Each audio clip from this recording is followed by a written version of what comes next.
Hey ladies, I want us all to beware of envy disguised as helpful criticism. How many of you can relate to where a friend, a family member, a man, whoever, someone gives you unsolicited advice, their 2 cents, maybe some quote unquote constructive criticism, or at least that's how they package it, when the whole time they are just using that interaction with you as an excuse to tear you down and chop you down. I can't stand people that do this. They're very covert and they try to disguise their envy with something that's meant to be helpful so that it looks like, they're this great, helpful, kind-hearted person to, people around them, to people who are witnessing them, engage with you so that they can have this perceived image of being someone who is uplifting and is a girl's girl, quote unquote, but whole time they're just using that as a way to try to humble you or try to hurt you. And the sinister thing is, while this is happening, you know what their intentions are. You know that this person is coming at you from a place of envy and from a place of jealousy. But of course, they're going to trick everyone else around them into believing that it's just an innocent interaction, right? So one of the ways we can combat people who try to utilize being helpful or, oh, I'm just trying to help, I'm just trying to give you advice, I'm just trying to this, that, and the other. One of the ways that you can combat these people is put it back onto them. If someone comes to you unsolicited and tries to give you criticism, like let's say you're at work and you're dealing with a coworker who is extremely intrusive, they don't know how to mind their own business. They are intimidated by your beauty, they're intimidated by your light, your aura, etc. And they just can't seem to mind their own business, and they feel like they need to give you unsolicited advice. They feel like they have to kind of be your second manager. One of the ways you can combat this is putting it back onto them. So you can simply say, if they try to come at you and say, oh, I think you should be doing this right now, you can come back at them with the same thing. I think you should be doing this right now. What do you think?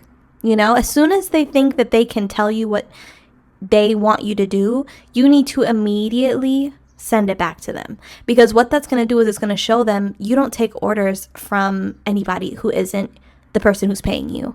So people tend to get really ahead of themselves in workplaces and just in tight-knit quarters because they think that that means that they can try to boss you around or tell you what to do or again give you unsolicited advice or direction when they are not your boss. So at work, when someone does this and they say that to you in the nicest way you can simply bring it back to them and say, yeah, I think you should be doing that as well. I think I saw something on the bulletin board or something in the tasks that we all have, and I think this might be good for you to do as well.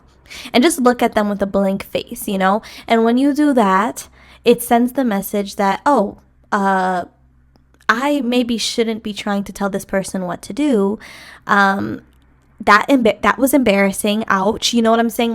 You want to make it as uncomfortable for them as possible because these people were trying to make you feel uncomfortable.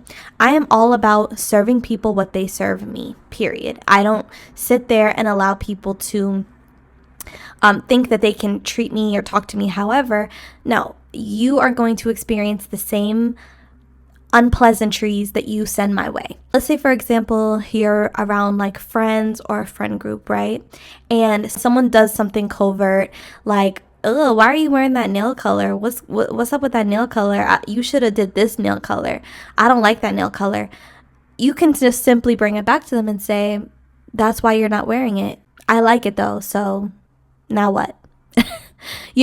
Whatever you need to say to show these people that just because they are showing a dislike of what you're doing isn't going to change what you are doing. So something I notice is people will try to people will try to project their insecurities onto you, especially in friend groups and with women. They'll try to project if they're intimidated by something or if they like something you do and don't want to give you credit for it, and they're actually envious, they'll disguise it as a critique.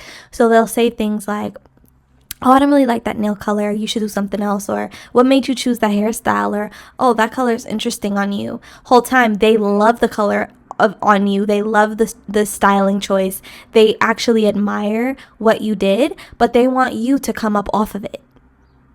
Again, because envious and jealous people can't just come out and say, you're so amazing. You inspire me. I like what you do. And that makes me a little jealous inside. That makes me a little insecure inside. They could never come out and say that. So they have to hide behind criticisms and critiques because they're hoping that their criticism and critique means so much to you that you will stop being who you are. You will stop being yourself. You'll stop shining. You'll stop looking and showing up a certain way to please them and to appease them. They're hoping that you take what their criticism was so heavily that, you'll change yourself or you'll stop doing what it is that they're critiquing so that they can embody who you are. It's very psychological.